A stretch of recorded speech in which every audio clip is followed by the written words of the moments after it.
I'm not sure who was going first, but Kate, why don't you go first? Oh, sure. Of course. Well, first of all, thank you so much for inviting me to speak with you this morning. It's just a delight, and I was just telling Mike how much I love Rotarians. Ever since I got your scholarship in high school, I've been a very big fan, so thank you again. As mentioned, my role at Mayo is to direct our government relations, and through that role, I've become heavily involved with the state's testing effort. Before I get into that, I just wanted to give you a little bit of background on what Mayo Clinic Laboratories is and why we have this resource in the state to even help with testing capacity. So first of all, Mayo Clinic Laboratories is of course a part of Mayo Clinic. It's almost 50 years old, and it's the third largest reference laboratory in the country, which means that other providers refer their tests to us. But beyond that, we do a lot of research and we develop new tests. Through our role, we test over 35,000 lab specimens every day from over 70 countries throughout the world. And we specialize in complex and rare conditions, of course, because that comports with our practice specialty at Mayo in kind of that complex and serious care. We launch every year 150 new tests. Of course, this year that includes a few new tests for COVID-19. And we also employ 4,200 people here in Minnesota and serve 4,000 healthcare organizations worldwide. So a pretty robust testing ability here in Minnesota. And I will say that, even though we are serving 4,000, I'm very proud that throughout this pandemic, since early March, we have always put Minnesota first.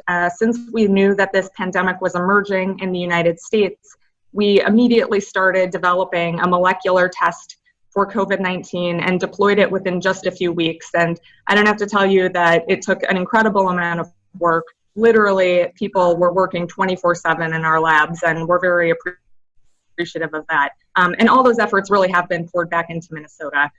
Since the onset of this pandemic, we have offered the state of Minnesota and providers throughout the state unlimited preferential testing capacity. So that includes, of course, offering not only to work through the state's backlog, which Mayo did within a day of accepting our offer to help, but also providing free testing and support for all tribal nations within the state of Minnesota.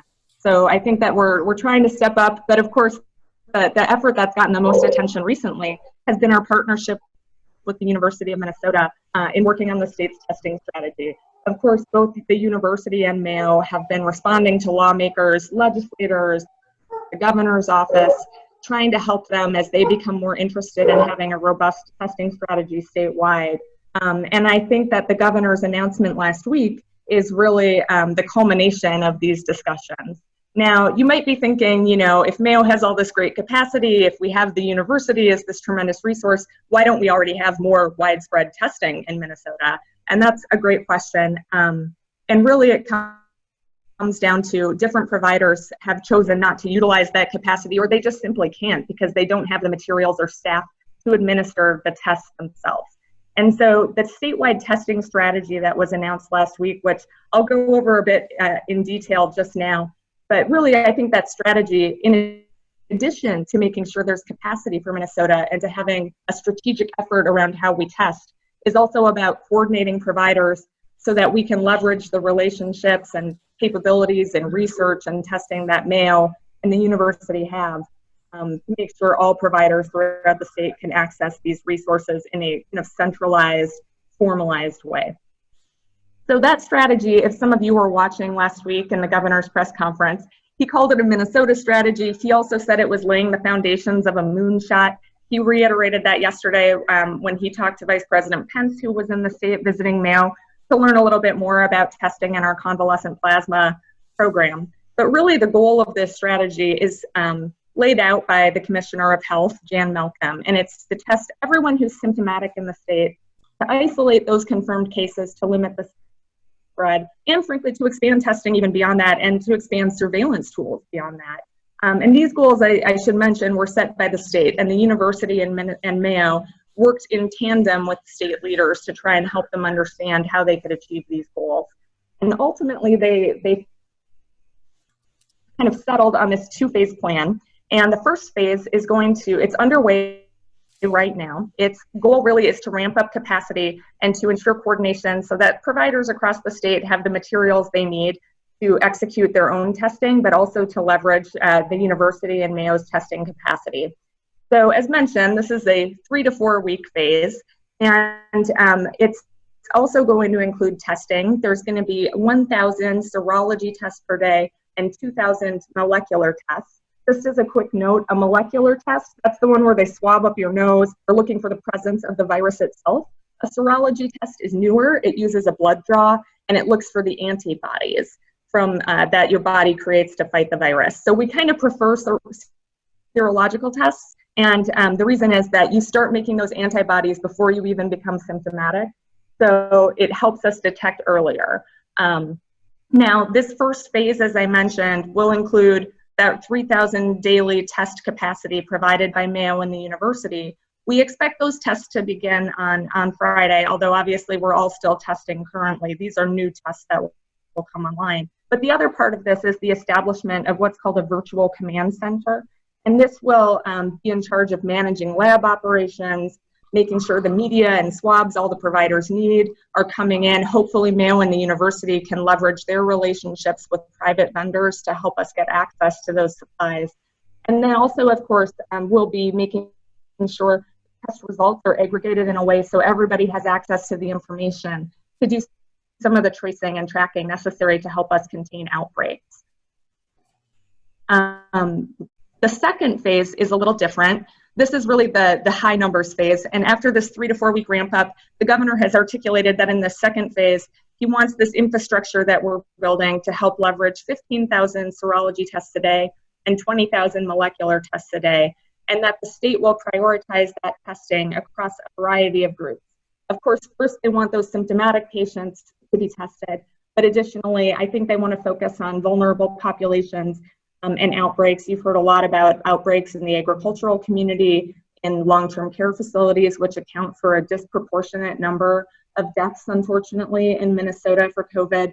There are other vulnerable groups that I think we would target this testing to, just to make sure that we are managing pandemic potential as effectively as we can. So, you know, our goal is with that 6 months, we'll be able to mitigate the spread, flatten that curve, and make sure that any surge or hotspot that arises doesn't exceed the capacity that providers have to take care of patients. You know, before I turn it over to my colleague, I will just mention that testing really is not enough. And, you know, to defeat a pandemic, you need what I call the 3 T's, right? Of course, you need testing. You got to know who has this, just for their own peace of mind, but also for public health reasons.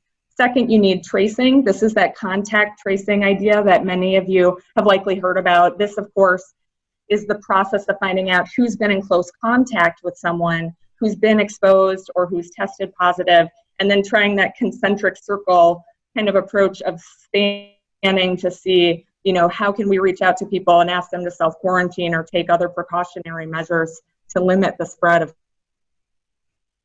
COVID. You know, in addition to contact tracing, that third T, of course, is treatment. Mayo is very pleased to have been named the national lead on what's called the Early Access Program for Convalescent Plasma. This is a program where basically we take the blood of people who have recovered from COVID-19, separate out the plasma, and use it to treat other patients who are still suffering from the disease. And this is very important, A, because it will save a lot of lives and reduce a lot of suffering for those hospitalized patients or those who have really life-threatening cases of COVID. So, you know, with that, I'll also just mention that Mayo is doing a lot of practice modifications. So in addition to testing, we're so concerned about those supply chains, making sure everyone has enough. And we can't just magically make more supplies happen. So what we are doing is developing therapies to reduce time spent in an ICU, so that we effectively increase our capacity by reducing the amount of time a patient spends there. And then similarly, finding ways to reduce the time spent on a ventilator, which effectively increases access to ventilators without the need to acquire new ones. So multi-pronged approach. I know we're focused on testing this morning, but happy to answer any questions at any time. And otherwise, I'll turn it over to my colleague and just thank you again for having me. So thank you. My picture is my associate Craig Olson. Not quite sure how that happened. I'm Tim Schacker from the University of Minnesota. So I can add just a few things to what Kate has said. The university about 6 weeks ago, or further, actually longer, we saw what was coming and made the decision that we needed to act quickly and we needed to learn how to be independent and be on our own, because we knew that we would likely have to be on our own. And so we quickly figured out how to leverage the sort of the power of academics and say, how can we create testing that is independent of the supply chain? And Kate mentioned this whole notion of the supply chain. So these are manufacturers that make the reagents that are used for the tests, and they're in high demand all over the world, literally. So we needed to be out of that supply chain. So we were able to create both the PCR test, so the swab of the nose, to detect the virus. So you're actively infected if that's positive.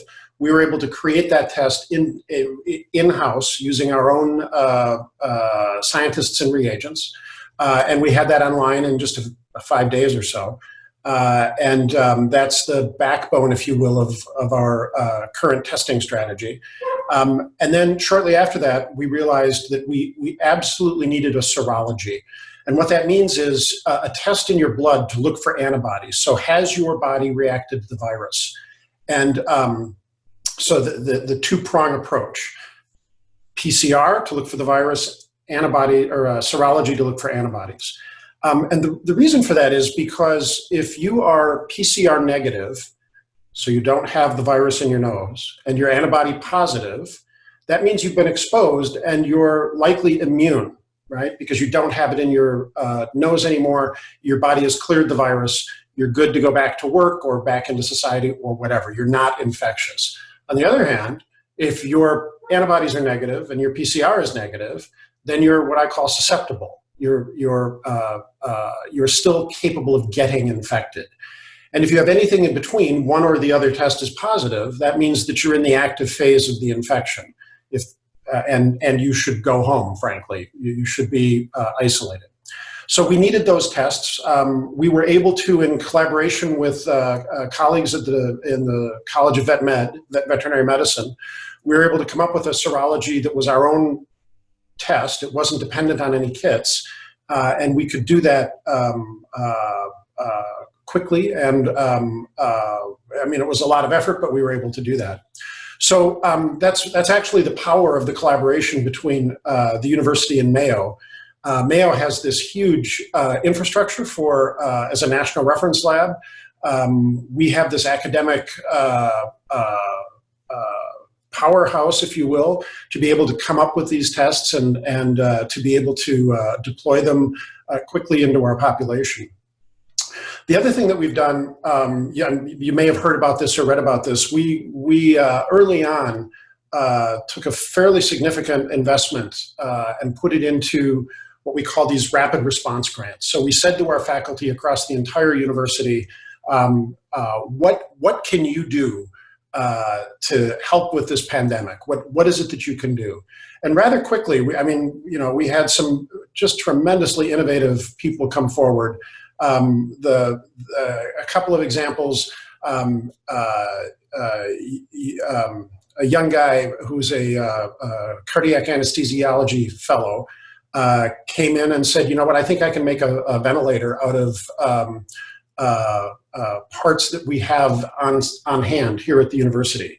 And we said, go. And he went, and within 3 to 5 days, he had created this ventilator that you've probably seen on TV and in the paper. And that has now been taken over by one of the biotech companies in town. And they're making these ventilators and shipping them to places that need them. We recognized that we were going to run out of what are called PPE, or personal protective equipment, masks, gowns, gloves, that sort of thing. And so we started coming up with ways that we could make our own, frankly. And so the Institute for Engineering and Medicine came up with a really unique design for masks that are made out of furnace filtration material. And we call it the origami mask. We've got medical students and engineering students making thousands of these a day so that we have them on hand.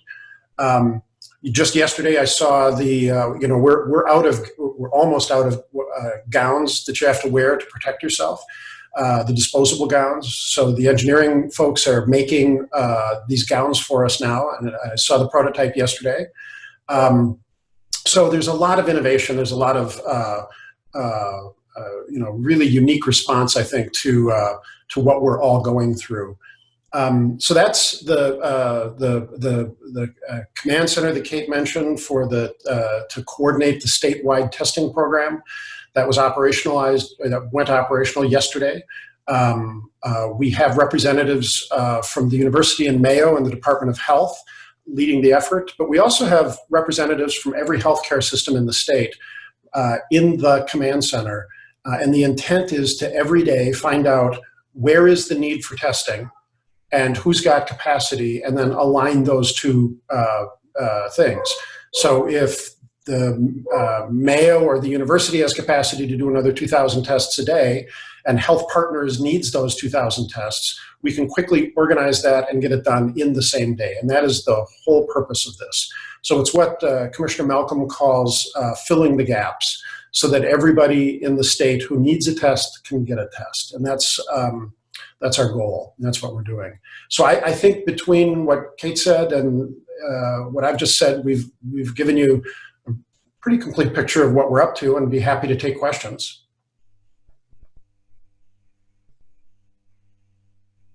All right, I've got some questions here that some of our Rotarians have asked, and I'll start out. The first one I have is from Julie Jepson, and this question is for Kate. Has there been congregate care settings? Even though these individuals are part of phase 1 and top priority, transportation to get testing is a very large barrier. Yeah, well, first of all, thank you, Julie, for the question. That is a huge issue. As I mentioned, congregate care settings are responsible for a large number of our infections and deaths. And honestly, like the fear that people must feel, or the anxiety they must feel being in those settings and knowing that this pandemic is out there, must be incredible. So yes, you're correct. They are being prioritized as a vulnerable population. I haven't heard specific plans to do mobile testing for that population, but I wouldn't be surprised if it were deployed.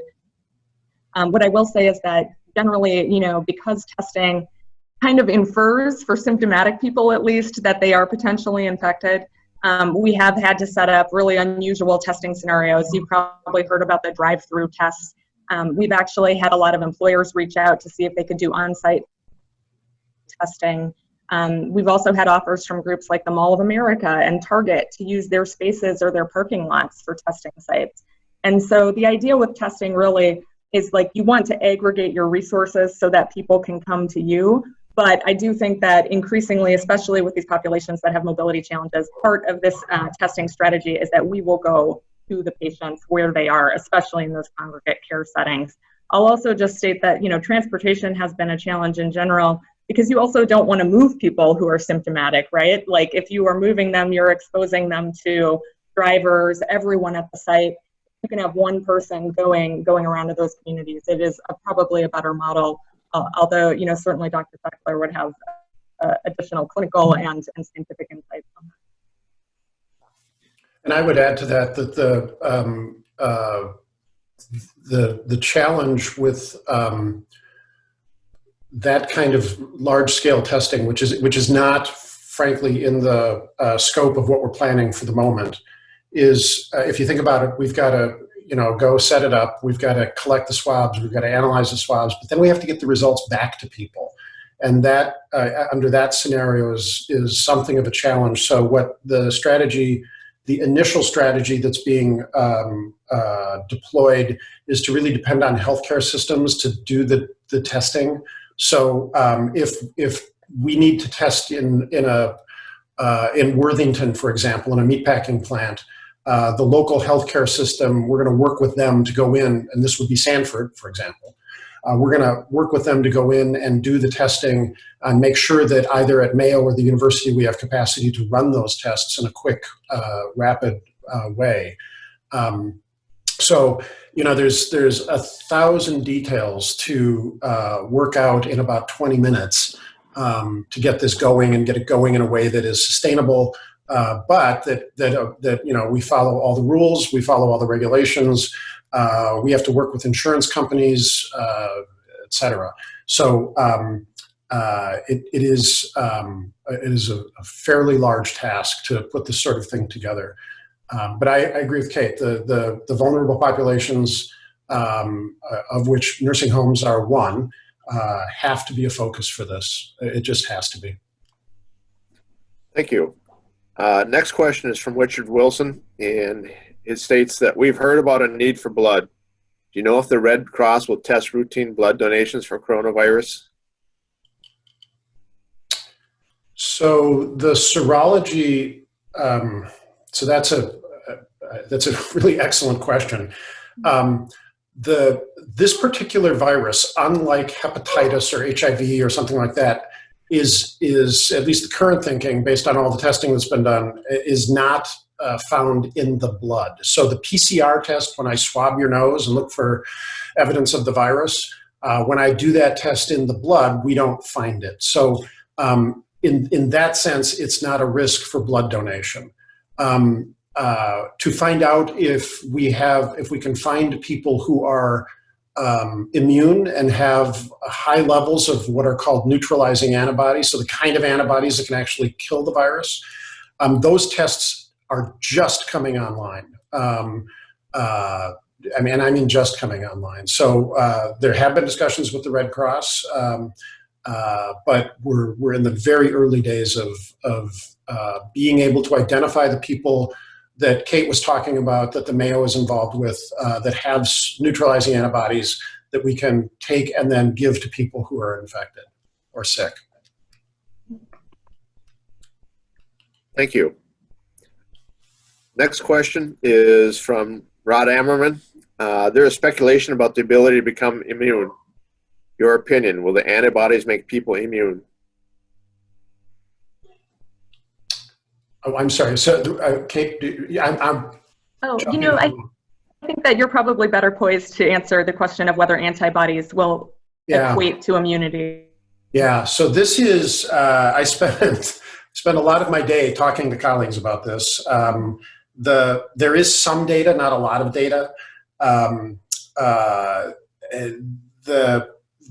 If you were to look at a normal coronavirus and look at the body's immune response, it is pretty typical for humans to mount an immune response that give you, at least in the short term, very high levels of what are called neutralizing antibodies, these antibodies I was talking about. MERS and the first SARS, the first coronavirus, we found that people pretty much were able to get neutralizing antibodies. They didn't last very long, maybe a year or so. But I honestly don't know, based on the data that I've seen, what percentage of people who get infected will develop antibodies or neutralizing antibodies, meaning that they've developed immunity to the virus and can't get reinfected. It's really early in our exploration of this. This whole thing started really probably in the fall in China. And while we can debate when it actually came to the United States, it was just a couple of months ago. And the progress that's been made is just stunning. But that is probably the single most important question from an immunologic point of view that we have to answer. Thank you. The next question is from Richard Wilson. Yesterday, Dr. Burks mentioned needing an antigen test. How is that different from current tests? I'm sorry, what? Antigen is what it says. ANTIGEN. Yeah. No. So I didn't hear that announcement, so I'm not quite sure what they were talking about. But the antigen means part of the virus, the part of the virus that the human immune system reacts to. I'm guessing they were talking about development of a vaccine using these novel antigens is my guess, but I didn't hear the announcement, so I'm not sure what they were referring to. All right. Next question is from Mike Franklin. This question was submitted via email yesterday. The president set a goal of testing 2% of the population. Is that enough? And what number should we be testing? Sorry, I think these are science questions. I don't mean to force you to answer everything. I did not hear that. The epidemiologists and modelers will tell you that in any given population, if the rate of infection is below a certain number, then it's unlikely that infection will transmit through the community. Here, they're talking about trying to, if you test 2% of the population, you will have a better you'll have a better sense for how prevalent the virus is in the population. But honestly, I'm not sure why they came up with the number 2%. I think I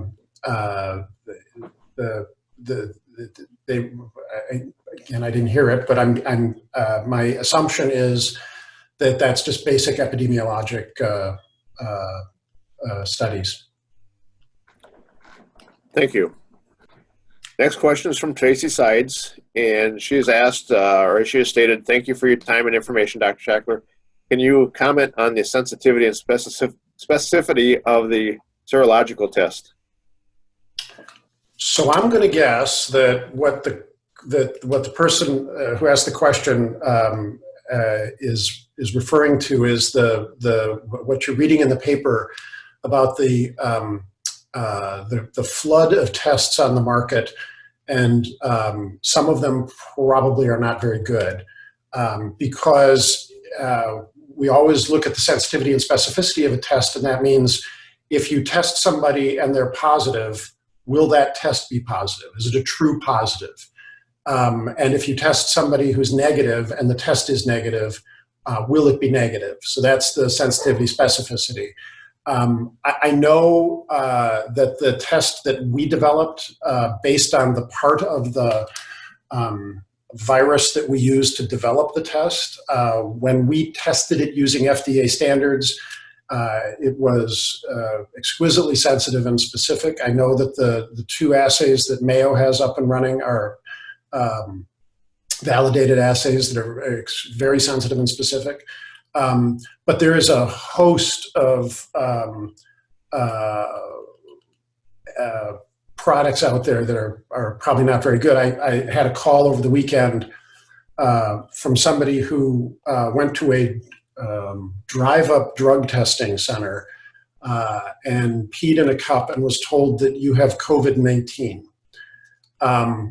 No, it doesn't work that way.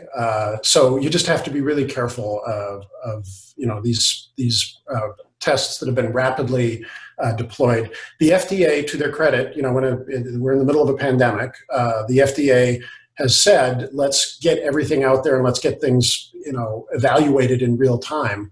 The good news is that gets tests like ours, the Mayos, out there so that more people have access to it. The bad news is that there's a proliferation of sketchy tests that aren't doing what people think they're doing. Okay, thank you. Next question is from Rick Olson. He mentions that Star Tribune reported that a hiring freeze at the state level is inhibiting contact tracing. Is this true? I can take a stab at this one. So I haven't seen that report either, but I will say that, the state's goal has been to hire a lot more people to do contact tracing. And my understanding is they've dramatically increased already. So I know that there is a state hiring freeze, But I do think there's been an exception made for contact tracers or people are being redeployed. My understanding is that the state has increased from like a handful to roughly 100 contact tracers, and their goal would be to increase that even further to several hundred. I think they mentioned 500 in their most recent press conference. Now, that being said, there are efforts to deploy folks beyond just hiring state employees for this.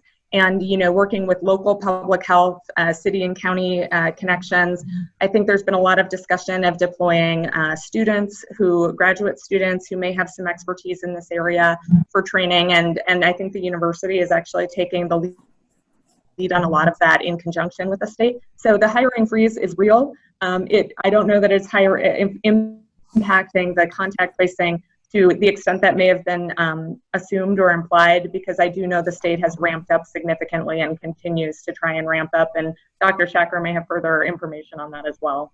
No, I completely agree. What I heard yesterday was that they are ramping up, and and that's central to this whole concept, is to find the people and then more or less isolate them so that we know who's infected and we can keep them from infecting other people. And so central to this is the ability to do these contact tracing events. And so I know that they're hiring. Thank you, Kate, Timothy. Next question is from Tom Montgomery. How will we know when we've reached herd immunity? Based on testing, or does everyone have to be tested to reach this point? So herd immunity means that enough of the population has been infected and has developed antibodies that the virus can't sustain itself in the population. And the current thought is that at least 60% of us have to have been infected to reach that threshold of herd immunity. Now that depends on a variable that we don't have a handle on quite yet, and that is how infectious is this virus? How many people, if I'm infected, what's the likelihood that I'm going to infect? How many people am I likely to infect just in the normal course of events? And the last data I heard is that this is a fairly infectious agent. So that's what they mean by herd immunity. How many, like I said, I think what the current thinking is, it's around 60 to 70% of us. If this virus is more infectious, then it's going to take more people to be immune. But I'm really careful to use the word be immune. So that means you've developed antibodies that are neutralizing, and we just don't quite know how often that happens yet. Thank you. And next question is from Dan Poffenberger. What will be the tracing strategy in Minnesota? Will there be a push for a core of people trained to help execute this? And if so, what will be the strategy to recruit and train? Yeah, I don't have information on that part of it. I know that the state is organizing it, but I don't know how big the core of people are going to be. We literally started yesterday, so we're still. I think from our perspective, we're there to test. So I haven't heard quite what the contact tracing strategy is. Kate, you might know more. No, I mean, other than hearing that their goal is to get up to 500 contact tracers working in that press conference earlier this week. That's the same information that I have. The only thing that I would also mention is I know that a lot of research organizations like the university and Mayo are working to supplement and support contact tracing strategies by using artificial intelligence to try and help us predict where hotspots might be, or even to create apps for your phone that can help you use your social networks to track possible exposure for yourself. Obviously, that's voluntary. There's no plan. I don't want to raise any data specters. There's no plan to force people to use that. But I think that as we develop our contact tracing strategy, some of those supports could be really effective in making it more impactful. All right, thank you. Next question is from Joan Lompart. I read that some people get worse on ventilators because there are two types of COVID. and how it affects the lungs. Is this true?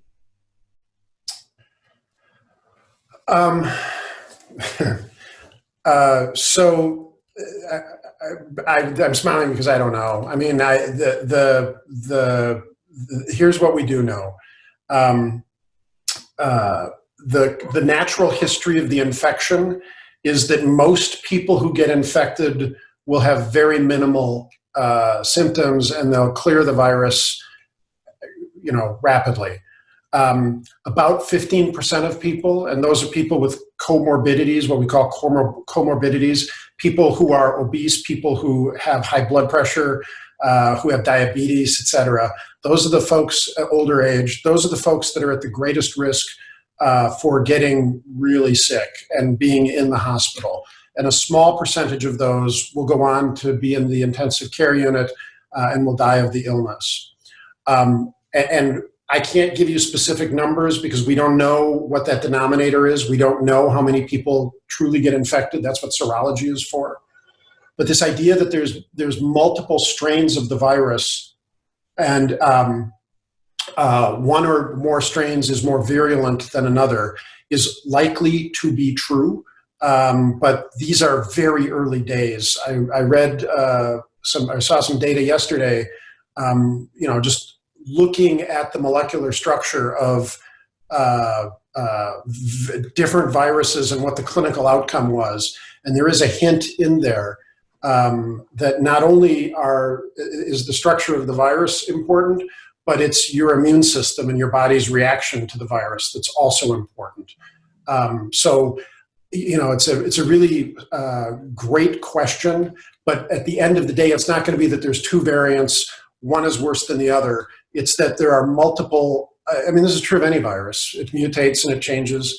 And in this particular case, there's some hint that maybe there are strains that act worse than others, but it's also really important to look at the body's immune system and how it reacts to the virus, because that also tempers the course of infection.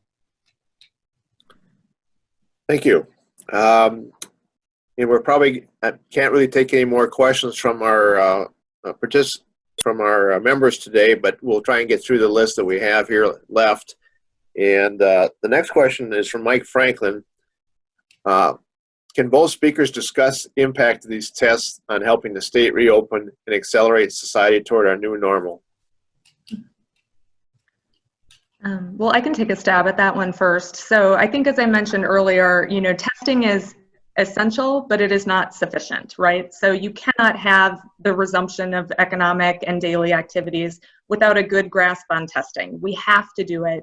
If you look at any other country in the world, other states, all of them that have successfully dealt with this pandemic or managing it effectively have very robust testing strategies. Germany, New Zealand, South Korea, you can look across the spectrum and see the success of pandemic management is almost purely correlated, right, to testing.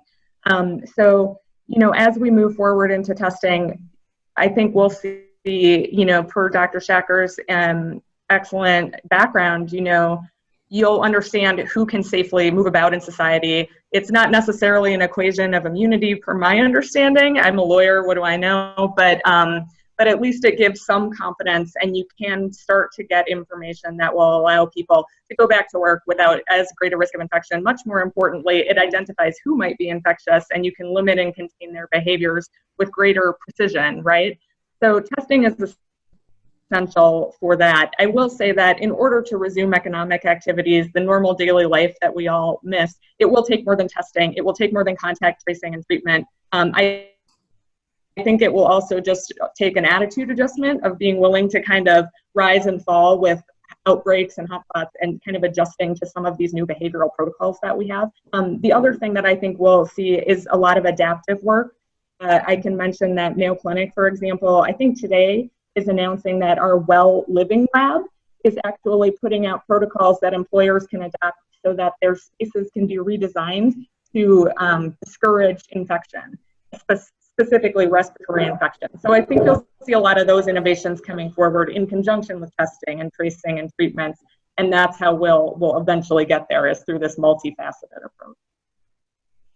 But I also think it's important to just look at the reality that, somebody used the term the new normal.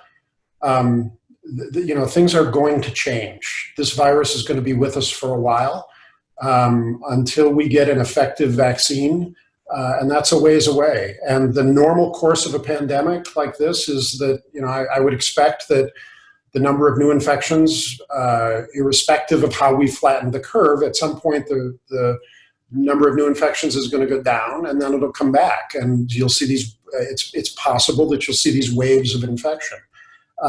And so what we've done with our social distancing and et cetera is you've heard the term flatten the curve. What we've really done is, in Minnesota especially, we have flattened the curve and we have bought ourselves time.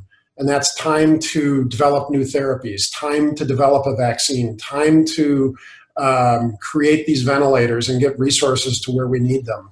And the other thing that I would say is that the preliminary data that I've seen from Mayo and the U, the seroprevalence, so the number of people who have been infected in Minnesota is still quite small. And that's partly because of the way that we have, that the governor and the state addressed the challenge early on. So now we've got the time to do the contact tracing on a small number of people so that we can continue to contain the infection. And in my view, all of this is just buying us time so that we get better treatments, we get better vaccines. But when this is over, and it will be at some point, we'll be doing things differently for sure. That's my prediction. Thank you, Kate, and thank you, Timothy. I'm going to ask one more question today, and I'm sorry I'm not going to be able to get to everybody's question. Everybody was very enthusiastic about asking questions. Next question is going to be from Charlie Altman. Do you see home self-testing kits in the future? Yes. But it's testing for what? If you're testing for antibodies, that's easy. If you're testing for the virus, that's a little more challenging. But certainly, every day I see more ingenuity and creativity and brilliance brought to these things. So I would predict yes. Likewise, I completely agree. It's just a matter of when. Okay. I want to thank you both today, Kate and Timothy, for speaking to us today. You should see the list of questions I still have. So there's a lot of questions out there. Unfortunately, we're not going to be able to get to all those questions. We appreciate you coming on and talking to us today, and this helps enlighten everybody a little bit more as we try to understand this thing. At this point, I'm going to invite Ken Hedberg to lead us in the four-way test. In all the things we think, say, and do, is it the truth? Is it fair to all concerned? Will it build goodwill and better friendships? Will it be beneficial to all concerned?